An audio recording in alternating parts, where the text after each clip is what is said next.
We are live. Okay, so this is how we do Q&A Friday.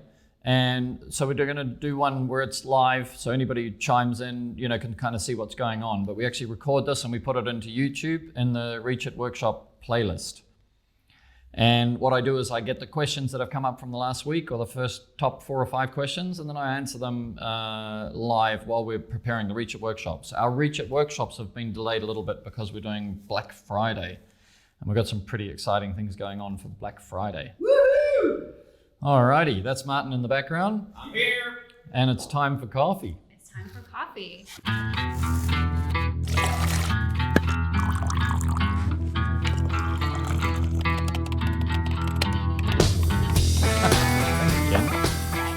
Thank you. Great. All right, so this will go for 30 minutes, so you might... Somebody has to do some work. All right. So, Q&A Friday. You ready, Martin? I'm ready. We have a guy watching actually now. All right, let's go. So the first question, I better put my glasses on. Got to that age. How's the coffee, by the way? Coffee is great. Always good. Always good. All right, first question is from Tommy in Perth. What is the main difference between normal 50-50 resin and the hard water resin? So this is actually an Australian question because we have atomic resin in Australia already. And we have 50-50 and we have 65-35, which is like a hard water blend. So, and we're also doing, oh yeah, I'm looking over there. Yeah, for the people looking at YouTube. Not too much. Yeah, for the people looking at YouTube, we are actually doing live Facebook Live at the same time because we want to make sure it's working for the Black Friday, which will be epic. Epic. All right, so basically, I'm doing some Reach It workshops on how DI resin works, and it's going to be super cool. I've got a really practical way for you to understand using electromagnets and all sorts of things. So that's going to be a great workshop, and we've written that. We just haven't recorded it yet. So, but basically, what happens when you're wanting to filter water with DI resin, you're using an ionic charge, and there's a negative charge on some beads, and they attract positive ions. And there's a positive charge on other beads and they attract negative ions. So when you have a 50-50 mixed bed resin, it's 50% cation, 50% anion, or, so it attracts the calcium and magnesium. So let me try and think how to say this cleverly. So if we change the mix of the cation and the anion, we can target the DI resin to last longer in a hard water area. So when we say hard water, what do we mean? Hard water means that the water's got magnesium and calcium in it. So if you go to your local government department water board, usually you can Google water quality report and then the name of your town. And either once a month, I think mostly in Australia it's once a month they put it out, but some places it's once a year. They put out a water quality report. Then you go down and you see all these lists of all these things, and it'll have hardness. And hardness is calcium and magnesium. So if your TDS is 150 and the hardness is 100, and they don't use quite the same scale, they might use milligrams per liter or something like that. But you can see the ratio. Then you'd say, okay, well, we know this is the only way we know that the majority of the TDS in the water is calcium and magnesium. So that would be called hard water. And you know what hard water is when you use soap. So if you use soap and you get, it doesn't bubble up very much, it doesn't froth very easily, and you get like a scum, what would you call it? Is it a scum? Like it's like the bubbles leave a. It's like a foam, kind of like. But it's a gluggy foam, It's not like it doesn't wash down the sink. So it's kind of, I think it's a scum. It's calcium stearate, I think. Okay. So that happens when you have hard water, and if you go to an area where it's soft water, then you get loads and loads of bubbles. You wash your hair and there's loads and loads of bubbles, right? That's usually in soft water, not hard water. So for example, if you're in a hotel in a hard water area, they've probably got a water softener in the water system, which swaps out the calcium molecules for sodium molecules so that the water feels soft. The TDS is the same because you've got, instead of having calciums, you've got sodiums, so that if it was 150, it would still be 150, but it's not calcium. And of course, calcium scales on your iron, scales in your coffee pot, scales in your jug, scales in your scales everywhere, right? So, that's why you always see these black marks in the coffee cup. not the black marks. The calcium is white, so you'd get white. But if you boil the jug, eventually there's a white thing at the bottom, or you hit shot of steam and white stuff pops out. Hard white stuff. That's calcium. Okay. So that's your water hardness. If you're in a soft water area, it doesn't matter. It doesn't happen. Because there's not much calcium in there. So it's a long conversation towards Tommy's answer. So normally we would have a 50-50 resin, 50% for the positively charged minerals and 50% for the negatively charged minerals, and then like a little magnet, the positive ones attract the negative molecules and the negative ones attract the positive molecules, and you get pure water. The balance, yeah. And so, but if you're in a hard water area, then one side of the resin, the cation, will expire earlier. So then the TDS starts creeping up, and you then have to throw away the DI resin, not because the anion side wasn't working, but you have to throw it away because the cation side has expired, and so you're going to start getting spots on the windows. So that's where we would put a 65-35 hard water mixed bed DI resin for the hard water areas. If you use that in a soft water area or a more normal area, then you would get the anion side would expire earlier. If you put the 65-35 in a normal water situation, then the anion side would expire earlier, and so you'd be changing your resin faster. So it is about knowing which area you're in and whether the calcium magnesium is the majority of the TDS. So what do you reckon? Does that answer that? I think so. It's a pretty complex question, actually. So that's why we do research workshops, because I can actually script that really, really well and then try and demonstrate it so you can actually see it in action. All right. So Nick Palomino, I called Nick. He actually registered with us. So you can get a 15-minute phone call with me if you've got a technical question. I think you go to calendly.com/Perry Tate, and you'll get my morning time if you want to have a quick chat, 15 minutes on anything technical. So Nick booked a call with me, and I had a call this week with him. And he's bought a radial rocker, and but he didn't have the 3/8 tube like our radial high flow tube, right? He's got the radial rocker, but he's been a customer for a long time, but he's still got the Rhino tube. And so he was asking me why do I need to get the high flow tube? And we'll probably cover this a lot in Q&As because it does come up quite regularly. But the answer, his question, which I think is the most pertinent part of the conversation, is that he said, I've got lots of pressure, right? And that's probably the misconception of the industry when you're talking about getting flow rates right. What we want is flow rate. What we don't want is pressure. Of course, we have to have some pressure, otherwise the water won't come out, but we want flow rate. So if we had a flow rate of 1 through high flow and a pressure of 40, to get a flow rate of 1 out of Rhino tube, the pressure would be 80. Or if I have a flow rate of 1 out of Rhino tube with a pressure of 40, I would get a flow rate of 2 out of high flow with a pressure of 40. So in other words, the same pressure, double the flow rate, or the same flow rate, half the pressure.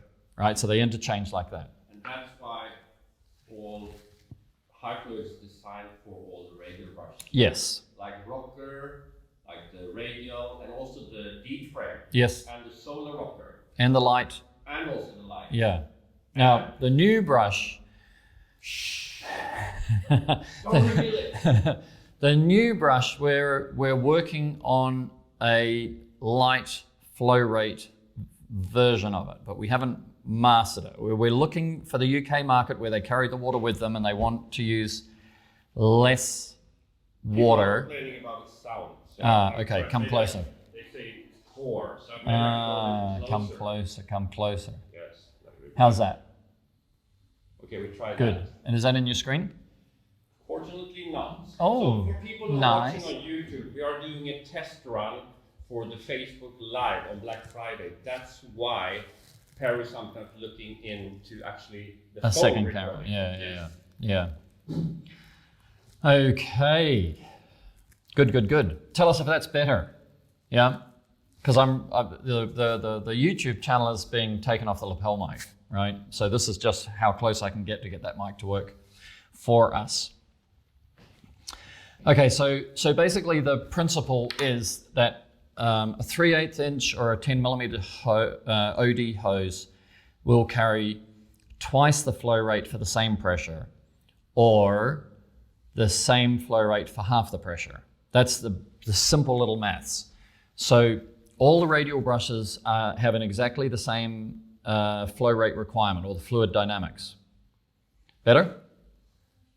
We haven't got any new comments on the sound. Okay. We will tweak this and get a real microphone working for the Black Friday. Yeah, that's what we'll do. Which is very important. Very important. Okay. If you want to watch this in again with much better sound and even much better video light, you can also watch it in YouTube. Yeah. So this will be posted on YouTube later, and it'll be in the. You go to youtube.com/future of cleaning, and then you go to the Reach It workshop playlist, and the Q&A Friday will be there. Good. Okay, so so all of the radial brushes have the same fluid dynamics setting, so that you don't, if you change from one brush to another, then you don't have to change your pressure, resistance, length of hose, to get a different flow rate. For example, if you go from a 14-inch brush to an 18-inch brush, then they're the same. The solar rocker, it is a little bit different. Solar rocker is a little bit different. Deep frame is also a little bit different, because deep frame also has the 8 jets on the bottom. Actually, let me show you that. So deep frame is really a commercial brush. It's a rocker. It's designed to go up and down. You can put a pivot on it, but we don't put a pivot on it when we supply it, but we're happy to send you one if you want one for free. It's not a problem for us. But it has 8 jets across the bottom, 4 on each side. And what it does is add extra water for the downstroke, because if you're doing commercial, quite often it's once a year, or it hasn't been done for 5 years, and adding water to the downstroke makes it faster to pull off a lot of dirt, right? It really the dirt comes off faster. And that means less strokes. And less strokes means you clean faster, you make a higher rally rate, and your tools are paying for themselves. So that's kind of like the gig. All right, so yes, the whole industry will go to 3/8 tube in due course, because the science is right. It's just they'll take a little bit of time to watch some of these videos or learn something, or the customer will go back to them and say, hey, I want this, and the whole industry will go towards it. So it's not about the pressure, it's about the flow rate. Yeah, it's not about the pressure. If you've got loads of pressure, your pressure is most likely coming from the resistance in the length of tube that you've got. So if you put 300 feet of rhino tube on a reel, it's going to go.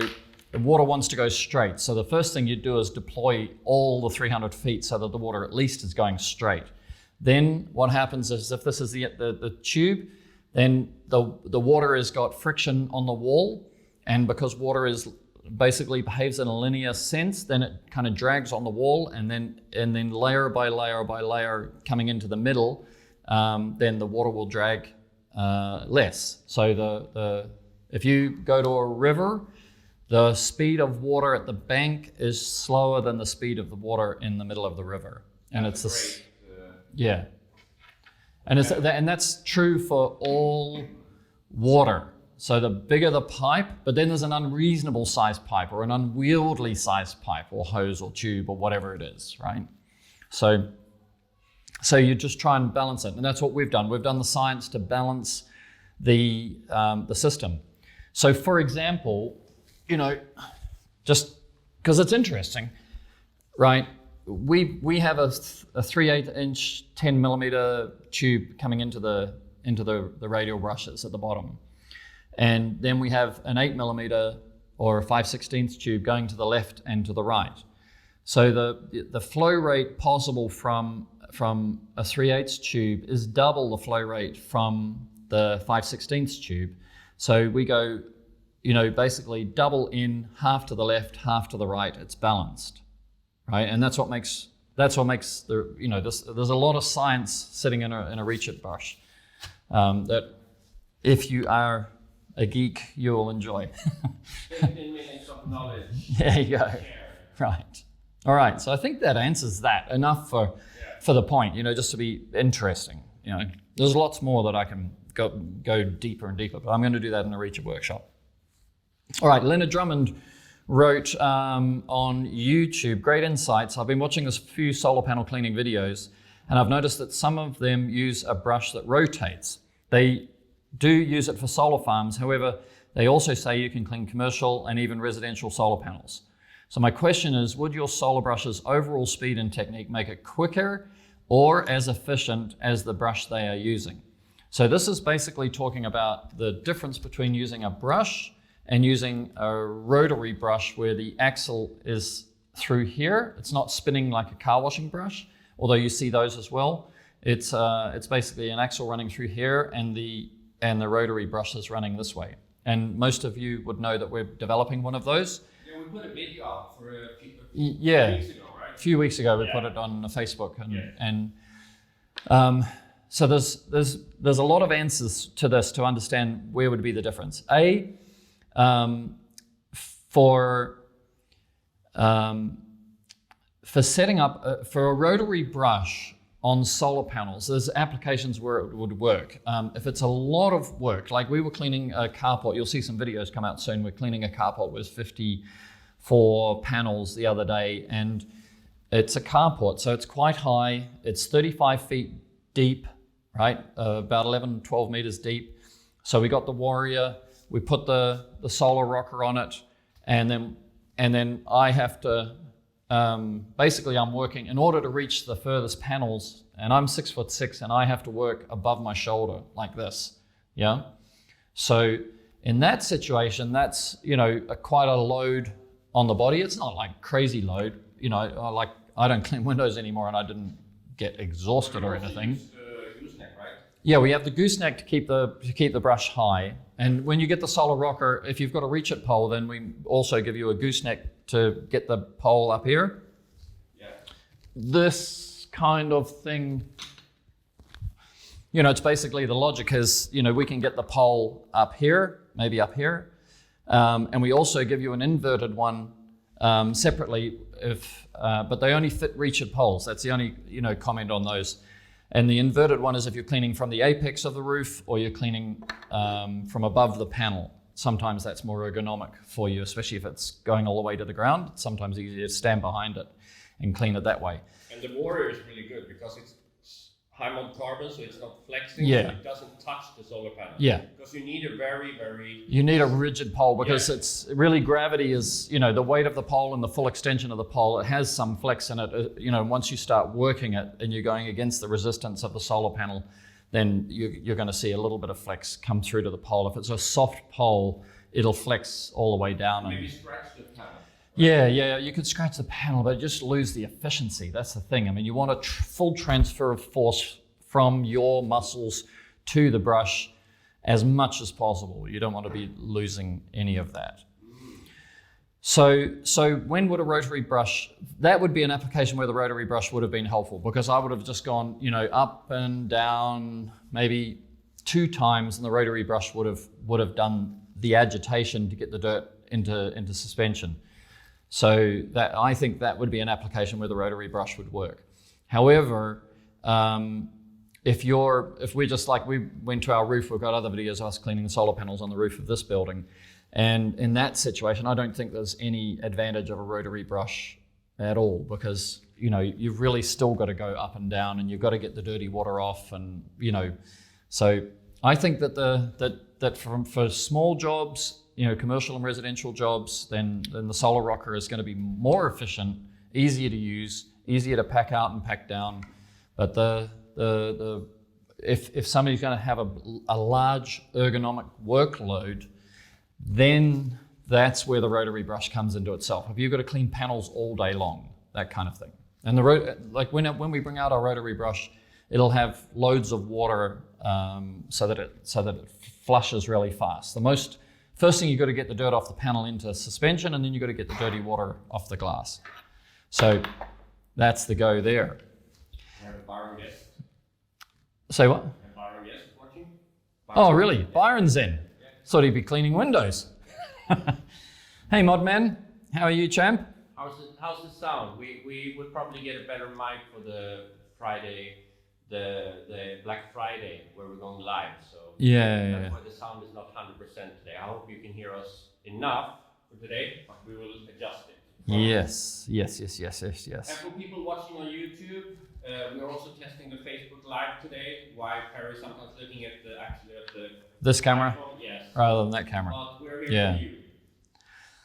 And I think that the other thing that is interesting about our solar brush is that we're actually going to have the weight on the solar brush of the battery and the motor will both be on there. So there'll be no cables.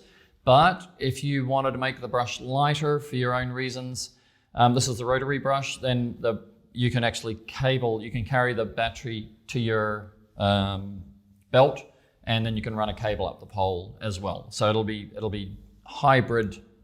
Sometimes you'll want the weight because you want those bristles to have a bit of, force on a downward sense, and then other times you don't. So it'll be like that. So we're excited about it. We're making good progress on that. And Byron replied that I'm listening while I clean. Aha, smart man. There he goes. Learning and working at the same time. Yeah. I spoke to Byron, I don't know, yesterday or the day before. I was in the taxi on the way here and rang him up and said hi. For the people watching on YouTube, Byron is who? Modman. Check out his YouTube channel. It's also great. Yeah. Modman, he's super smart. All right. Joshua Orth wrote to me by email maybe. I'm adding solar panel cleaning to my business. I'm sold on the solar rocker brush, but I already have my own pole. Are your brushes compatible with other poles and hoses? And the answer is almost yes. Almost? Yeah. So we supply. So solar rockers in production now. It's basically a pivot. Flip it so we see the name. Oh yeah. Oh, solar rocker. Yeah. There you go. Ta-da! Very cool. Here we are. Great. Thanks, buddy. Right, and it's got a rocker in there. So the design for solar rocker will be a pivot with a pivot lock. Peter Thomas came up with this idea, right, on putting a lock on the pivot.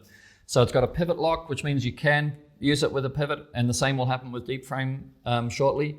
So, but it's basically locked. So this function here is designed for either a reach-it or an Unger with a Euro thread, or you can change out to a Gardner or a Tucker at the lever mechanism in this point here. So you can take your Gardner Tucker piece here and leave that with your pole, and this is compatible here, and then reassemble. Super easy to adjust. Yeah. So the challenge is when we give you the solar rocker, we're also going to give you the goosenecks to be able to raise the pole up if you're working quite horizontally, or another gooseneck if you're working from above, because you really want the majority of the water you want on the downside of the panel, so that as you come down, you're turbulating a lot of water and then pulling all the dirt off the glass. You don't want to be spending most of your time pushing dirt up the panel and then, pulling the brush away, and then that dirt is going to travel slower, right? So the dirt on glass falls because you've got 100% the force of gravity. But when you put a panel at 45 degrees, the speed on the glass is half. So while the water is coming down at half the speed, thank you. Too many cameras. When the water is coming down at half the speed, the chances are that the dirt will actually settle somewhere on the way down the panel, so you won't get spot free. So if the water's on the top of the brush, you'll push the dirty water up, and then you'll leave the dirty water there and pull it down. So the art of the solar rocker is that most of the water is underneath. We still have 8 jets on top, so you have got some water in the upstroke, but most of the water is for the downstroke. There's a great video, another rigid workshop that we made. That's already published? Right. Only focused on this and great. How you do it and the technique. Great. So you go to our YouTube channel, Future of Cleaning, look up the Reach It Workshop playlist, and there is a very good explanation in there of that point. So yes, you can use solar rocker in this form if you're just nice and close to the panel, but you cannot use the extra goosenecks unless you do your own DIY mods for them. Okay. Good. Sweet. Coffee time. Coffee time. You got enough? Mm-hmm. And I'm nearly done. I'm nearly done. So Don Risinger, he's also a long-time customer, man. Don is interesting. Don might be, 64, 65, 66 now. And he was a window cleaner for a long time, and he was about to retire because he was like over cleaning with ladders, and he'd bought some water-fed stuff, and he bought some Reach It stuff, 5, 6 years ago, I think. And he came out of his retirement plans.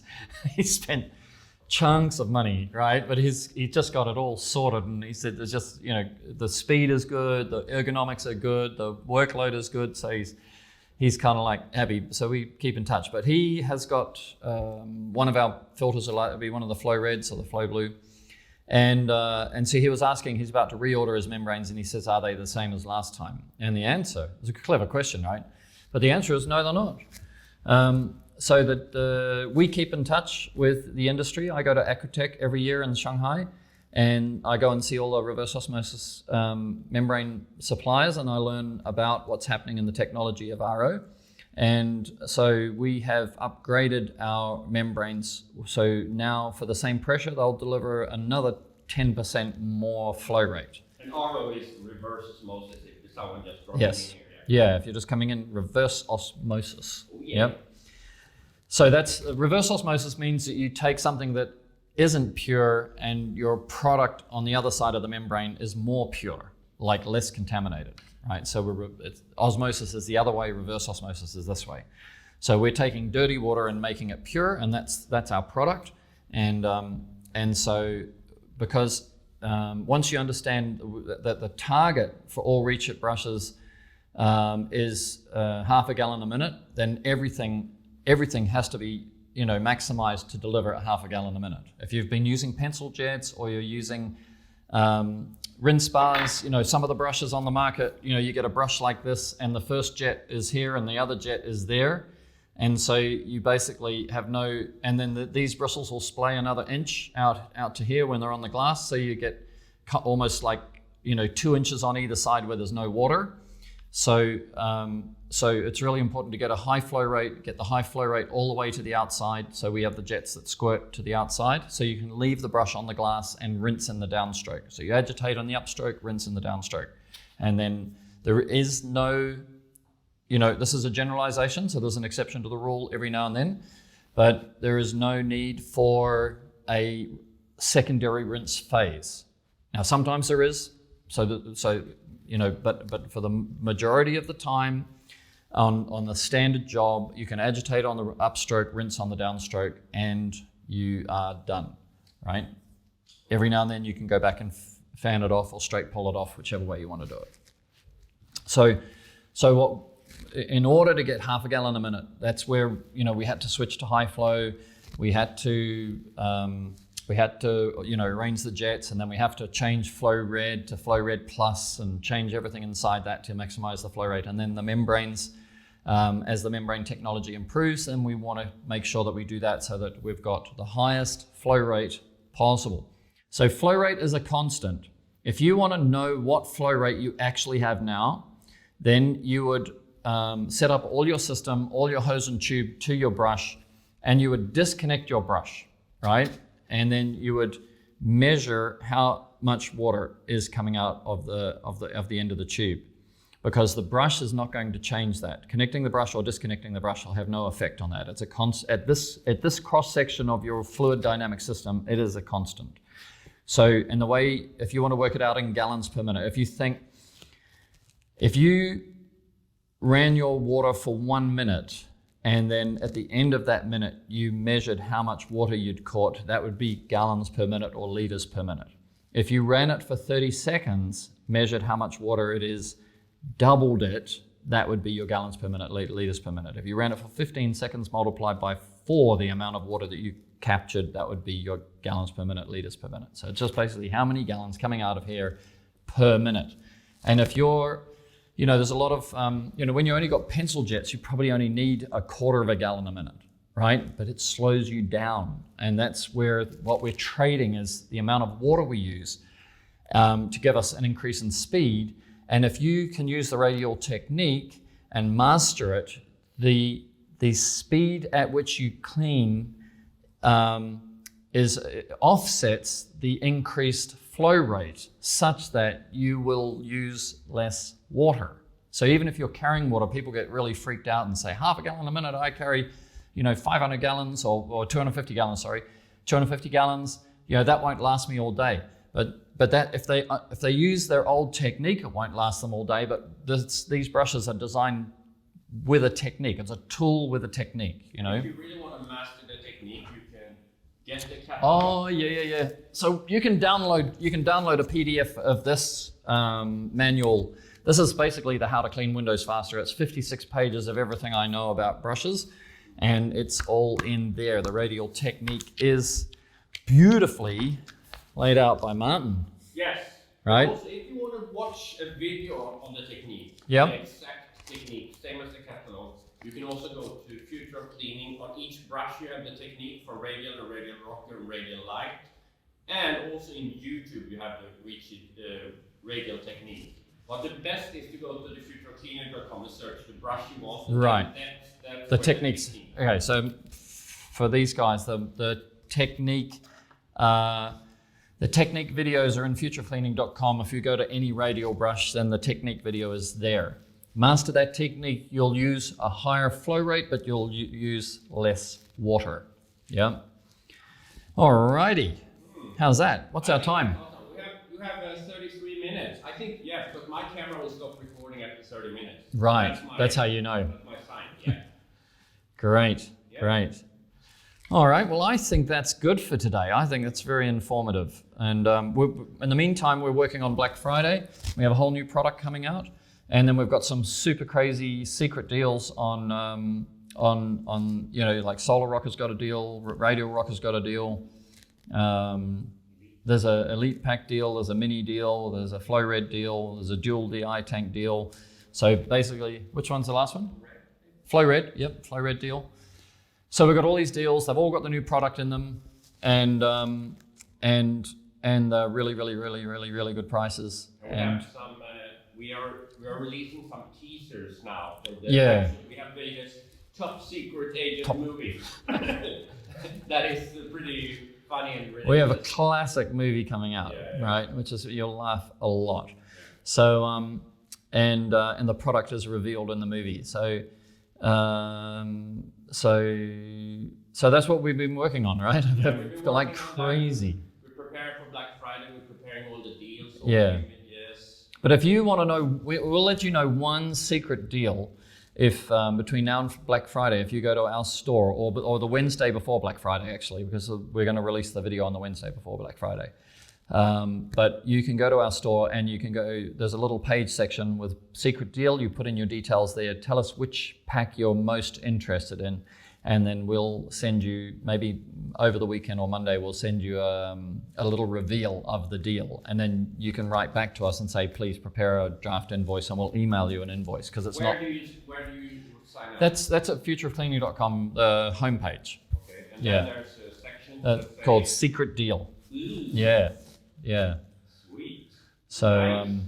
Anyway, so we're having fun, aren't we? Yeah. But I don't know if people follow Joe Rogan, or you've got to listen to Joe Rogan and Snoop Dogg, right? Because they talk about this very thing about having a business, or being in business, or living life as an individual, being you, being the person that you want to be, and doing business the way you want to do business. And we've pretty much run that way. You know, we've got a strong personality, but actually everybody in the company's got a strong personality. And then we choose to have fun, don't we, Martin? Absolutely. But we work damn hard also. Oh, we work crazy hard, but because we keep having fun, we keep having a new fun projects that take up. I don't know, this video, I was working it out. I think in the end it'll have taken 200 man hours to put out a 6-minute video, you know. But we enjoy it, and we think that enjoying life and enjoying working together, and of course most people know that we're in China, so you know, it balances off, you know, the what we're missing out on, isn't it? Yeah. Not that we're missing out on much, actually. All right, so that is us with a Q&A Friday. Welcome to the Facebook viewers, and if you leave any questions, please leave any question you want. Any question you want answered. There's too big, or there's no too big, and there's no too small. Any question you want, leave a comment, and then it'll join into the next Q&A Friday, and the next one we may run live, or we may just drop it into YouTube. Yeah. All right, directly, but you'll get your answer. So, okay? And we're going to fix the better sound for the Black Friday live. Yeah. That's why we're testing today. Yes. But if you're watching on YouTube, the sound and the video will be awesome. So don't worry. Perfect. Yeah. All right. Awesome. Cheers. Cheers. Thanks, Martin. See you guys.